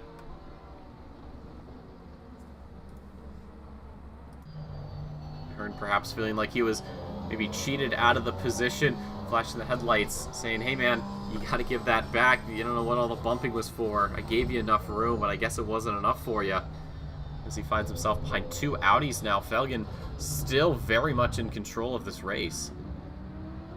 And Mullard into the pits as well. And this little 3-pack of McLarens. It's a buy one, get 2 free deal right now, as it's Cairns, Cuthbert, and Vinogradov as we head down into turn 1. And Vinogradov has already opened up a gap down to Vining. This is very good news for the Russian down to turn 1. He's got to be early on the brakes to avoid going into the back end of the 13 McLaren. But a very good job. Keeping it safe for now. Surely about to set up an overtake on the Mistral Straights. Or maybe even now, going to turn 3. We'll see. He has the inside. Brakes later. And clean pass perfect, 100% through by the time we get out of turn 3. And now he is on the back of Cairns, however. We do have a beautiful 3 McLaren train right here, so very, very solid pace on the straights. We'll see who comes out of the, comes out on top of that. Gap between Cairns and Vinogradov very close, so Vinogradov might very well have a chance to go past Cairns by the end of the straights. Cuthbert actually a very poor exit onto the Mistral Straight here, so he is out of slipstream range right now. And there we go, Vinogradov already going side by side, might actually be fully ahead by the end of the Mistral Straight. He could be, it's just a little bit more than a bumper ahead. Vining as well, Vinogradov is just trying to find some space to keep that Mercedes at bay. The move is done and dusted. Vinogradov moving himself up into P5 right now, and Vining going for a move down the inside of Cuthbert. It's going to be textbook work for the Briton. No problems there. Cuthbert trying to fight back, but just cannot find his way around the Mercedes. Vinogradov, he has one car between him and the man who snatched victory away from him at the start, or at the end of last race. In the meantime, Felgen is doing exactly what he needs to do. Running away out in front in P1, trying to, well, secure his championship as much as he can. I'm not actually 100% sure what the points are looking like right now. I believe even after that relatively poor race from Felgen we just had, and the win from Vining, Felgen might still be in the front, in the lead. But it is going to be relatively close, so nothing's secure yet. No, definitely not. We still have 33 minutes to go here at Paul Ricard for this second sprint race.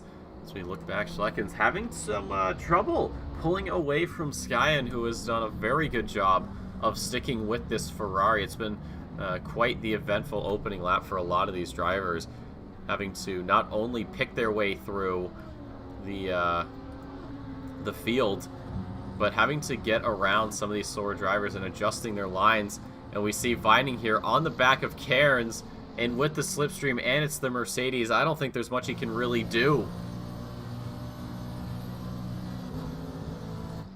These two just full send, pedals down. Vinogradov just exiting screen left. Hunting down Hearn. Vining still side by side. Finally gets the move done. It's going to be Cairns trying to switch to the inside, but there is no room for it to happen. Vining very comfortably into P number 6. Vinogradov looked for a move. He's almost losing his McLaren, trying to find a way around Hearn. Thankfully able to keep that car under control. He thought about a bit of a move down the inside at the end, or at the double right-hander, but does not get the best exit. So he's going to be looking to get around the Porsche and try to set him up to hold Vining back. Vinogradov's tires are not going to thank him for that big slide in the right-hander after senior. And yeah, Vinogradov is definitely making a lot of progress, and he has just hit the back of Daniel Hearn coming out of the final corner. But he did stomp on the brakes to give that position back, so from his perspective, fingers crossed the stewards are gonna look favorably on that. But he has now invited Vining right onto his back, who is going side by side into turn 1. Let's see how this works out. Both very late on the brakes. Vinogradov is able to hold it around the outside, and kind of squeezing Vining a little bit away from the racing line. But Vining on this little straight part, look at that pace from the Mercedes, and Vinogradov does brake early and concede the place. So there we go, that little mistake, Vinogradov going to the back of Hearn, has just once again put him behind Vining, even though he was having a wonderful race up to now. Beautiful progress, actually quite, well, not quite far away, but a good 2-second gap back to Vining. But there we go, that's how quickly that can change. Yeah, and I think if Hearn hadn't been on the inside, he may have seen a possible dive down to the inside, and the move would have gotten done a lot sooner. Right now, it's Cuthbert in the slipstream of Cairns as we head down the Mistral Straight. Again, it's door to door, the two McLarens, and it's actually Cuthbert who's a bit more ahead right now, and ahead fully is Cairns right back into P8, perhaps not really feeling himself that much. And just up ahead, Vinogradov has closed the gap up on Vining. Hearn going a bit wide is going to open up the door, but going to quickly close it up.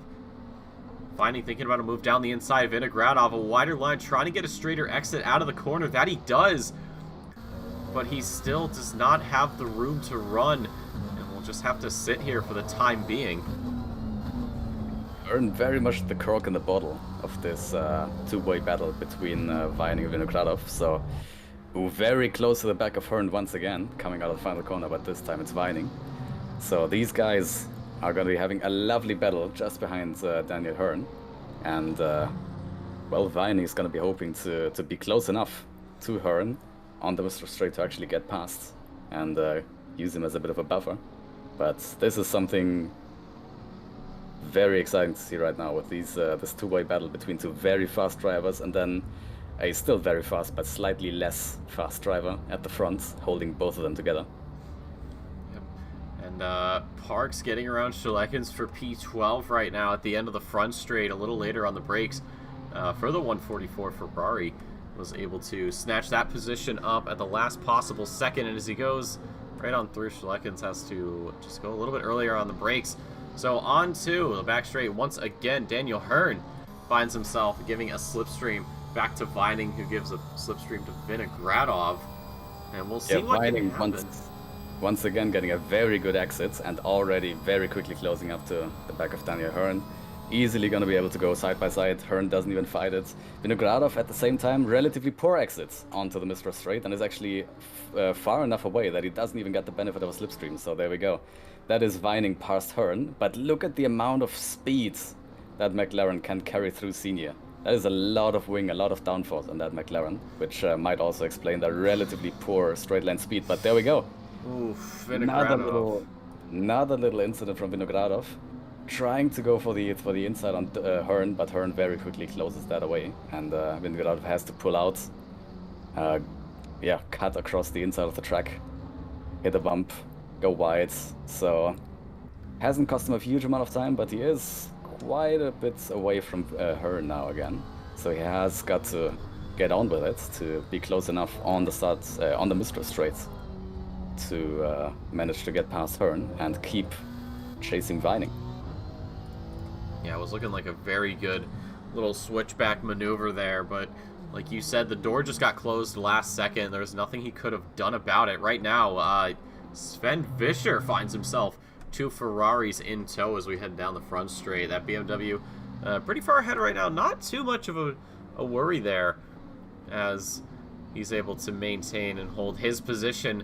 Daniel Hearn will absolutely be giving the slipstream down to Vinogradov. Like you said earlier, Simon, with that increased downforce, Vinogradov is looking to gain time over Vining in some of these more sweeping sections, but on this back straight absolutely suffers with just how much the car gets pushed down. So this slipstream is very, very crucial, but still struggling to find pace. And of course, as I say that, he is starting to get more and more of that effect. So he is going to try to stick behind Hearn as much as he can, as Hearn ducking to the inside to try to cover it off, and you can see the gap already up to Vining as we get towards the end of the straight. Later on the brakes goes Vinogradov around the outside, a very solid overtaking maneuver. So now we get to these longer sections, and we're going to see just how much this downforce comes into play. Yeah, a very, very impressive amount of grip going through Senior there, even around the outside. So even if Vinogradov is a little bit on the back foot on the Bistro Straight, that downforce does help him overtake people into and through Senior. So we'll see how that turns out with Vining, if he is able to catch up to him now that they're both in relatively free air. 1.3 seconds between them right now, so not a huge amount. Something that very quickly can come down. Yep, and time will give us the answer to all things. Skyen right now having to deal with Vischer Partez, who's looking to gain some ground, but a poor exit out of the final corner will push him further down the order. One thing we should touch upon is Felgen, who has opened up quite a gap to Hazel, who has been struggling to catch up. Last few laps have been about a 10th difference, with Felgen getting the most out of it. So this is what Felgen was hoping for in race 1. Yeah, Felgen was able to open up this little 2.5-3 second gap very early on in the race, but since then actually Hazel has been absolutely on it, and she is matching Felgen very closely. Looks like she's on a really, really fast lap this time around. Might actually be catching Falcon a tiny bit, so I don't think this is all done and dusted. Hazel is proving some very, very solid pace. Yep, we got a hot back here. Daniel Parks, a driver who has not really had the best start in this race, finds himself in the slipstream of Fischer as we head down the Mistral Straight once more. Not really close enough for a move. He does pull to the outside, but that inside line is property of BMW. And I don't think Parks is going to be able to make a move stick here, perhaps banking on a later corner. So for right now, Fischer holds on to P11. And we hop back up front. Nelson Coelho, a driver we have not really talked about this race, has a certain Mercedes driver behind him as well as a McLaren. And yeah, Vinogradov has actually closed the gap to Vining a tiny bit. So this is definitely far from over. We'll see how quickly, if at all, Vining can get past Coelho. Both of them, of course, very competent drivers. And then Vinogradov, yeah, was able to catch more than 3/10 on the last lap to Vining. Actually managed to grab the fastest lap of the race with that, a 54.8. So he is on it. He is smelling that victory or that podium. He is. And this is doing everything he can. This little 2x2, sorry, with Fischer and Parks. Parks was trying to make a move stick, almost went into the back of the BMW. Fischer, incredible defense, not giving up just yet. Cairns as well feeling some heat from the Bentley. Onto the Mistral we go. It's Coelho who's going to give us a little bit of a slipstream to Vining, who's also going to be slipstreaming Vinogradov up the straight. Not much Coelho can do other than sit in the middle of the track, maybe go inside, maybe go outside, try to make it as difficult as he can for his fellow German manufacturer. As we head down to the end of the straight, Vining is going to have to go the long way around, maybe a bit of a switchback here. Does get a better exit. He's going to try to get this inside line here for the corner. He is not going to be able to. The doors closed. Vinogradov is going to move right up, right next to him, as Coelho's going to give us a nice little view here out the back. Vinogradov with that inside line, and Vining is going to have to concede this position, or maybe not, as he cuts back and into the rear right corner panel they go. And the two competitors who have been at each other's throat the entire race have sort of taken themselves out of it, and that has given a lot of drivers a chance to get away with more points. And you see Vining going way, way off the track. This has been absolutely thrilling. That really, really threw a spanner in the works for their race and their podium chances. Still P6 for Vinogradov, 22 minutes to go, so nothing is over. But given the top two or top three of Felgen, Hazel, and especially Coelho, a lot of breathing room right now. Yeah, Coelho. But, the two of them still behind each other. Vinogradov going for Cuthbert on this lap, surely. But Vining only 1.2 seconds behind. Both of them surely some slight damage, slightly compromised tires. But after, sort of getting out of the rhythm, having a little incident, looks like both of them are back on it.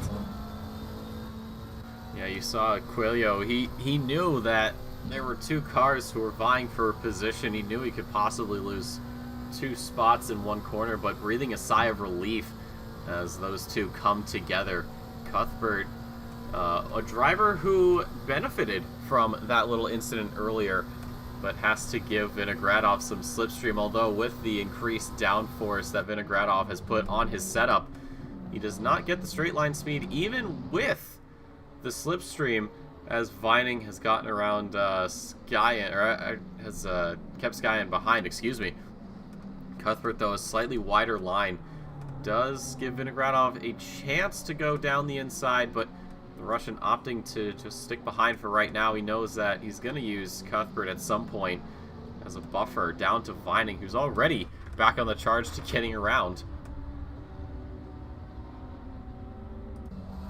As we can see just how Cuthbert really not giving an inch to Vinogradov right now, except now when he makes a mistake and goes wide into the final corner, which waves Cuthbert through. So here's me being a jinx again. Actually, Vining very close to the back of Cuthbert, a bit in the slipstream, so might actually be able to go for a move into turn 1 if he's risky. We'll see about that. He's moving to the outsides. Oh, and he is braking really late. Oh, hoo hoo. And Cuthbert, trying to be very safe, leaves him all the space in the world. Surely knowing that, yeah, Vining is not really his race right now. So that opens up Vining and Vinogradov to continue their fights, and fingers crossed it goes a little more smoothly this time. But I gotta say, on that lap where the incident occurred, that was a beautiful move from Vinogradov around the outside of Vining, perfectly positioning his car, kind of taking advantage of Quaglio being a bit of a roadblock there for Vining, and just utilizing his downforce on that McLaren to the absolute maximum. But now his downforce is going to hurt him again. 8/10 is the gap between Vinogradov and Vining, so no slipstream right now.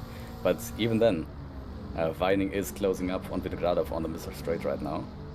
Yep, and Cuthbert is giving a slipstream to Sky and Cairns to Partez, so we got some battles brewing here. To the inside goes the Bentley as we head down, and Cuthbert just gonna get squeezed out wide there. Skyen through, no problems at all. Cairns as well having to defend from Partez, who is going to have to go the long way around the outside, and there it is, Vining picking up a 10-second penalty for that incident at this same spot just a couple laps ago. Later on the brakes for Partez, trying a bit of a switchback. It's not going to come to fruition. Cairns holds on by a nose to this P9. And back a little bit, Schleckens with the BMW of Vischer, who he has gotten around, and that'll actually pull Parks in a bit closer to this little battle here for P11.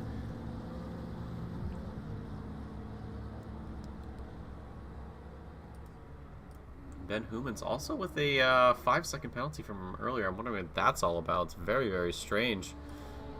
But you can see, Simon, you talked about that 8/10 and how much Vining closes up on Vinogradov on the Mistral, but Vinogradov knows that, and he just opens that gap back up through those later sectors. Ooh, we have a very close battle between Cairns and Partez once again right now. Oh, yes, we do. Cairns trying to keep this Honda at bay. He's doing a very good job of it, but as we head on to this back straight, I'm sure he's, you know, gonna be wishing he was in Park's position, or Partez's position. Took a pretty solid exit out of this final corner leading onto Mistral Straight, and already look at how much he's closing. So there we go. Might actually be so fast in the straight that he might be giving a slipstream back to Cuthbert, or Cairns, sorry, as we get to the end of the straights. But oh, it's looking like it's perfectly timed for Partez, who has now the inside and the car length, coming into Senior, and Cairns braking a little bit later, but doesn't manage to hold it around the outside, so that place goes to Partez. In the meantime, Vining has slipped in front of Vinogradov, who went wide in the long right-hander after Senior, but Vining is carrying that 10-second penalty for causing the collision earlier with Vinogradov, so he is going to be hard-pressed to make up as much ground as possible. But I dare say, even if it was looking really, really promising after that first race, that he might actually, at the very end, have a shot at the championship, that 10-second penalty is really going to hurt him right now, especially with Felgen solidly in P1. Yeah, almost 4.5 seconds from Felgen to Hazel. And you have to look at how many cars are behind Vining that are absolutely going to be taking advantage of that 10-second penalty. As far as I'm concerned, should things stay the way they are, and the gaps as well stay as the way they are, this would be a P10 finish for Vining, which, depending on how the points distribution works and among other factors, this could give Felgen a championship. It absolutely could, and Felgen, don't forget, is still leading the championship, so yeah, Vining would need to finish in front of Felgen and considerably in front of Felgen. So as long as nothing absolutely catastrophic happens to Felgen, or as long as Vining does not engage some sort of warp drive. Things aren't looking pretty so good for Vining, and things are looking relatively comfortable for Felgen. But Vining right now is going to try to be absolutely on top of it. No more mistakes, no more really battles. Just able, or trying to maximize his pace to get as many cars behind him out of that 10-second gap that he has right now. A 10-second penalty range. Yep, Parks here on this Mistral Straight, going for a move here in the slipstream. He's alongside his fellow Ferrari driver, in the senior corner. And in the background, Vischer as well starting to join the party. Both him and Schleckens going a little bit early on the brakes, and Parks up and into 11th. Absolutely no problems for him. And Chris Vining still with an entire McLaren in his rearview mirror. And, well, Vinogradov knows that the 10-second penalty is there. So he knows as long as he's able to keep that gap within 10 seconds, he'll be awarded a P5. And Vining, well, looks like he may not be P10 at the moment, as they've opened up quite a gap later on the brakes. Goes the Russian, but no position gained there, and a bit of a snap of Overseer. And Vining has a little bit of breathing room.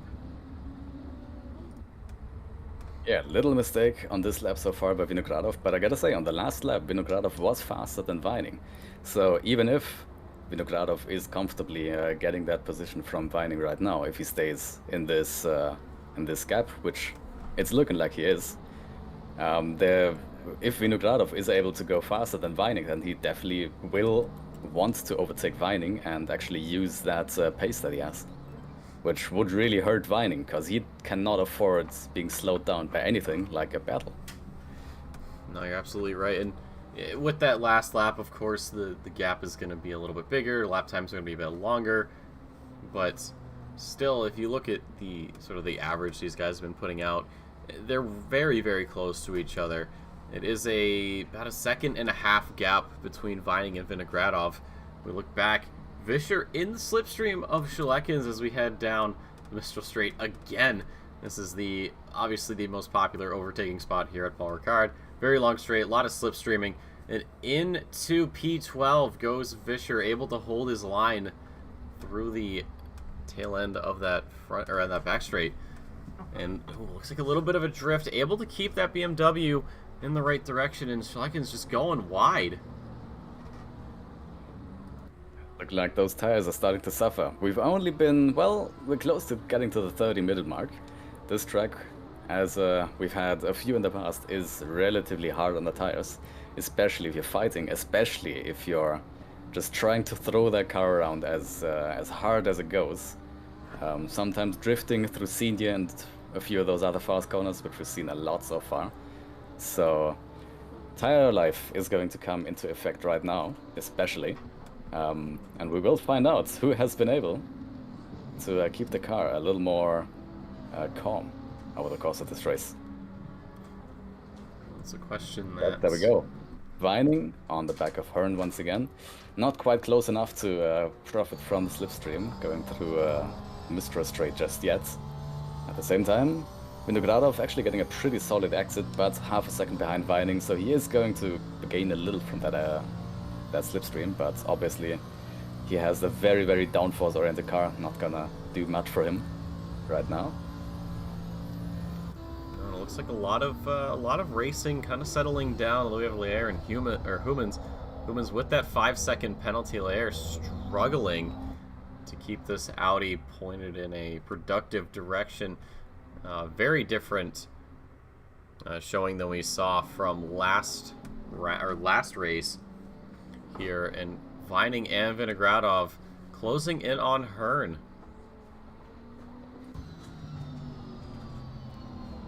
So you can see everyone just a couple of tenths between each other. Vining almost losing that Mercedes, but able to manage that oversteer quite well. Hearn a little bit of an awkward line there. Vining looking for a move down the inside, but it does get covered off by Hearn.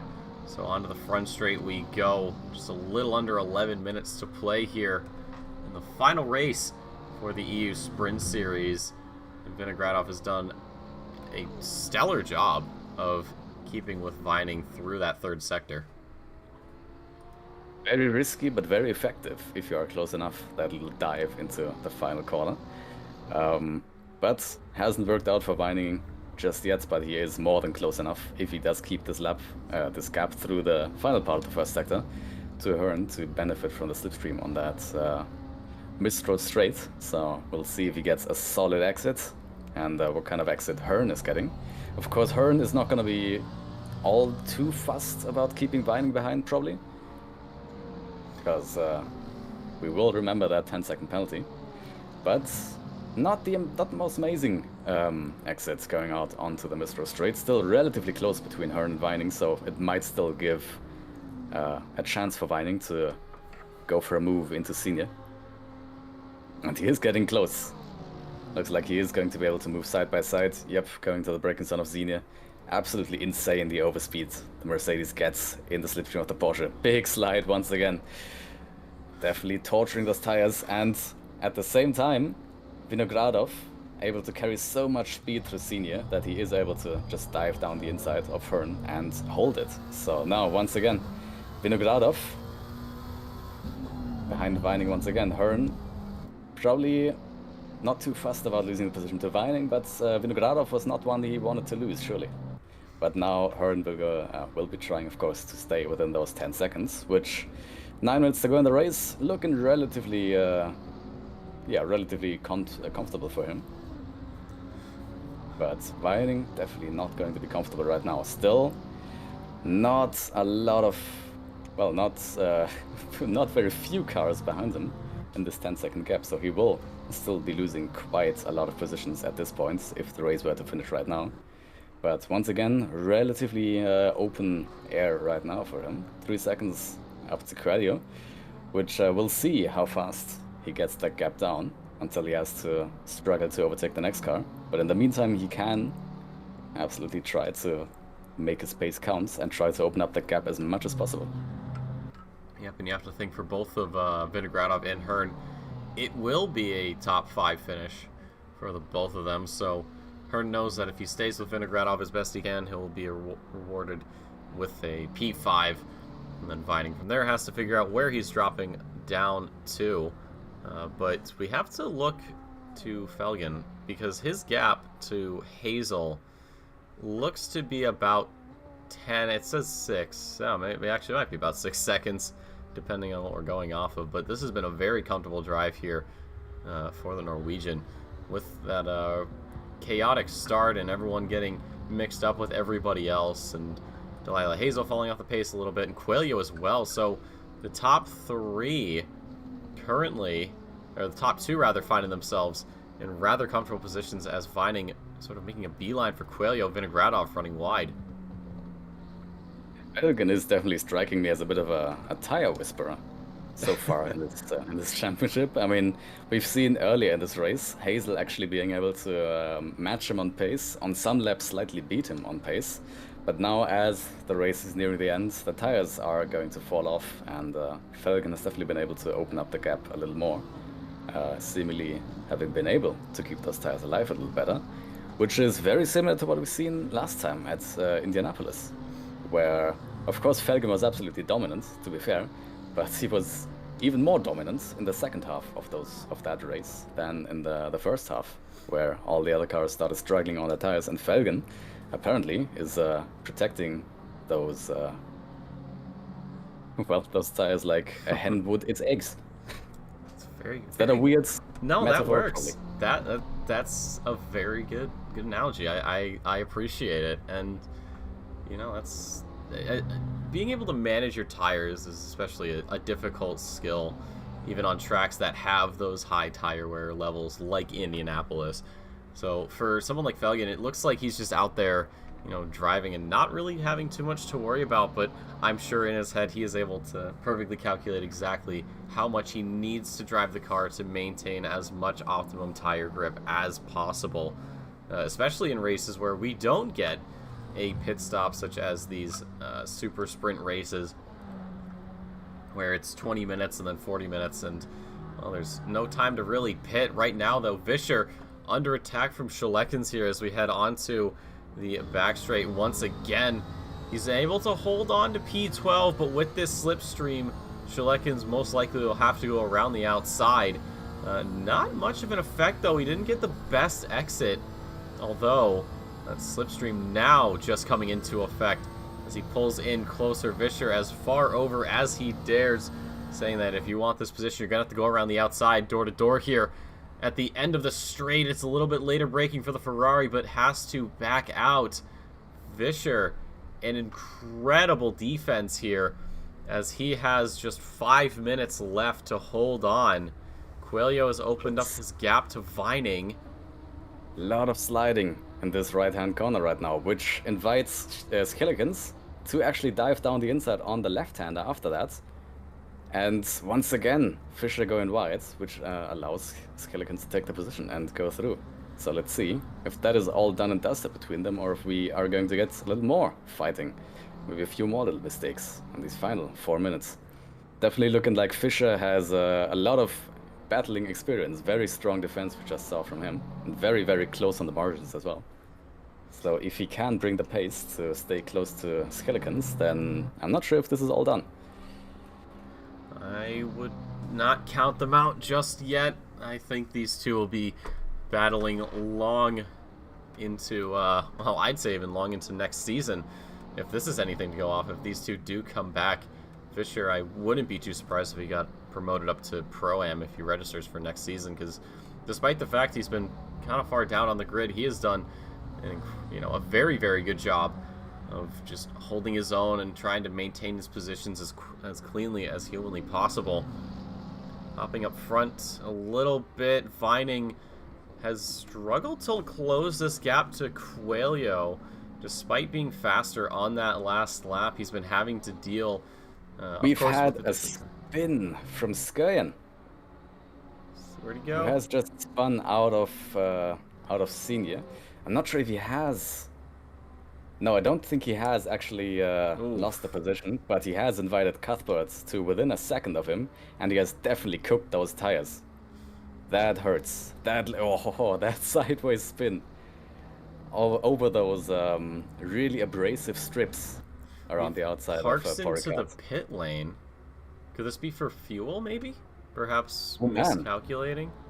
It could be. I mean, that's the only thing I can imagine. But he's not up on second to last lap right now.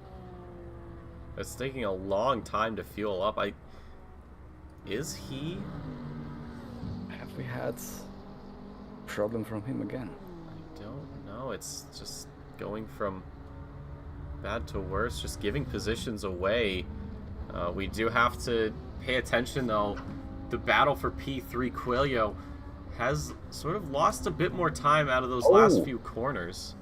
We've had a spin from him as well, coming out of senior. So that lap was apparently senior death lap.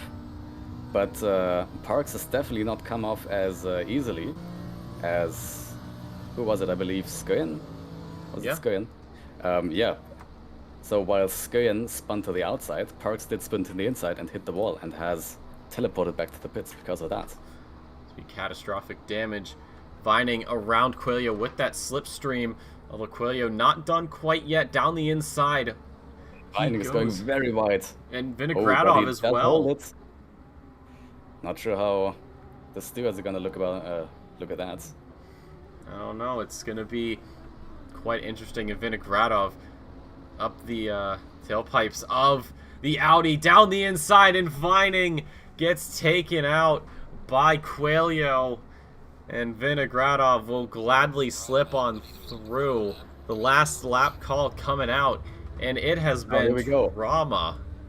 Hearn versus Coelho going into the final two corners. Hearn is trying his best to benefit from that, and it looks like he is able to hold the inside into the final corner. Just barely maintaining, but with how quick the Audi is and how slow the Porsche is comparatively with that slight slipstream, Hearn is going to try everything he can to hold on to this position. As we go down into turn one, Coelho looks to the inside a bit later on the brakes, but has to back out. That position not quite there, but he knows for a fact that he can get around turn on this Mistral straight. However, I would not be too surprised if a penalty comes through for the Audi. That was something Coelho really couldn't afford. I mean, Vining has that 10-second penalty. Even if Coelho goes 3-4 seconds a lap slower right now, he would still be in front of Vining. So holding that hard against Vining, this had to be something more than just the on-track position that motivated him there, but that definitely backfired a lot. Knocked him down to P6 right now. Possible, penalty incoming. We'll see. Well, time expires, and Vining going for a move down the inside of Vinogradov. I don't think he's going to fight it too much. He knows he's got P3 done and dusted, whether he finishes ahead or behind of the Mercedes. What a battle these two have had. There's a little bumper tap there on to the Mercedes driver, but no one's spinning out. But out of the final corner, Felgen with the dream run here at the second race here at Paul Ricard, and he is going to cap off his season with a win. Delilah Hazel makes it a P2 onto the podium for her, flashing the headlights, weaving side to side. An excellent finish. And then, of course, Vinogradov has fallen behind Vining, but with that 10-second penalty, the Russian will pick up a well-deserved P3 here at the end, and Vining will unfortunately be dropping a position down to Hearn. So Hearn finishing off in the top 5. Coelho, 10 seconds added to him. So Skyen and Cuthbert will be moved up a position each for their troubles, just barely, though. We do as well. Don't forget, what a final lap. We do have a DT from Fischer for track limits, so he will be knocked down probably to last place as he comes across the finish line. And into the tail end of the Dutchman. Not going to be too pleased. Thankfully, just parks up that BMW and says, hey man, that was a very stupid move from me. And Fischer will obviously not be able to serve that drive-through. So that is going to be 40 seconds tossed on. And then Ben Humans, almost going into the back there of the Ferrari. Ben Humans, 5 seconds for him. Will lose that position to Leaire. But yeah, Fischer unfortunately going to be 14th as Parks does have to settle for last. But what a race we've had. What a pair of races we've had, to be fair. That was, in the first race, absolutely looking like Vining might actually still have a very realistic shot at the championship. But everything turned around again in the second race. Felgen having an absolutely flawless race, not starting in on pole, but very quickly able to take P1 and just run away with it. Vining did come home on track in P3, but with that 10-second penalty, that's gonna, I believe, move him down to P6. Is that right? No, P5. Possibly, right. As we see some we see this nice little display from everybody, some donuts to cap off the season, but what a race it's been. That is exactly what we want to see at the end of the championship. And I think we can very safely say, even if the official standings aren't out, that Felgen has secured the championship with an absolutely dominant performance over the course of the season. He had, let me check, I believe 5 wins as we went into this race. No, 4 wins, but he does now, after the last round of the championship, have 5 wins. Very much out in front, but what a final race. It was not just the top positions in the championship that were fighting for it. Everyone was giving in absolutely everything. And we saw a lot of tricky situations that came out of that. And there's going to be a lot of position changes, I believe, still to come in the championship out of this final race. Of course, not really for us in a position to calculate those position changes right now, but there we go. There you have the finishing order.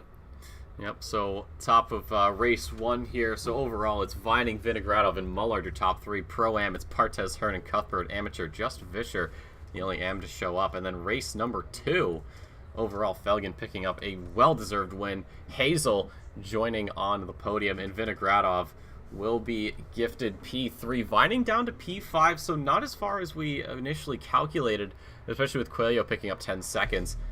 In the Pro-Am category, it's Hearn, Cuthbert, and Partez, and then, of course, Vischer all by his lonesome there at the top of amateur class. But another season in the books for the OOR Sprint Series. Simon, closing thoughts, closing words, and plans for this upcoming break and season. Oh, plans for the break?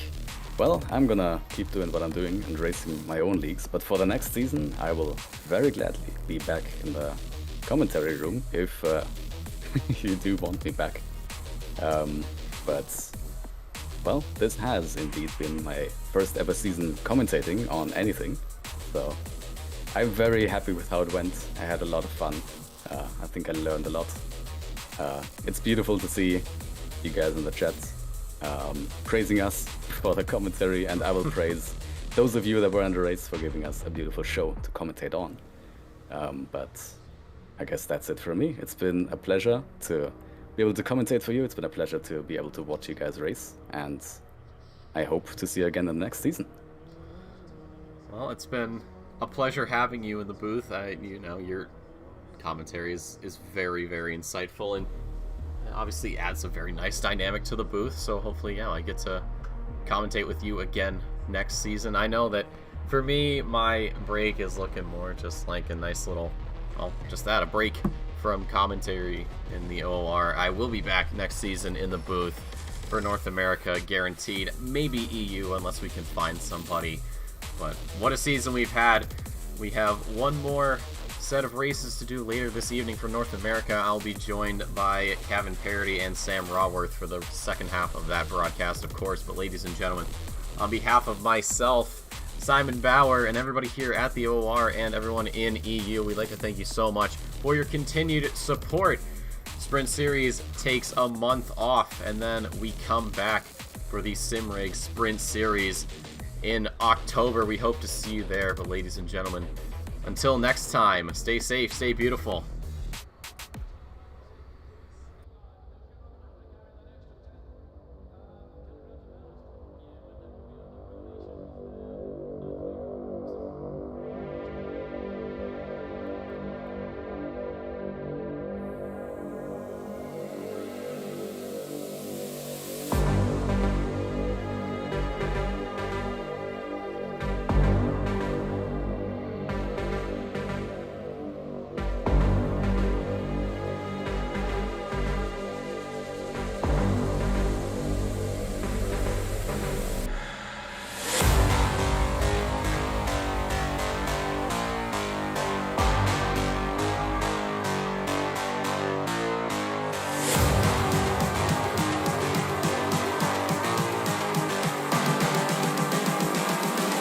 Calling to say I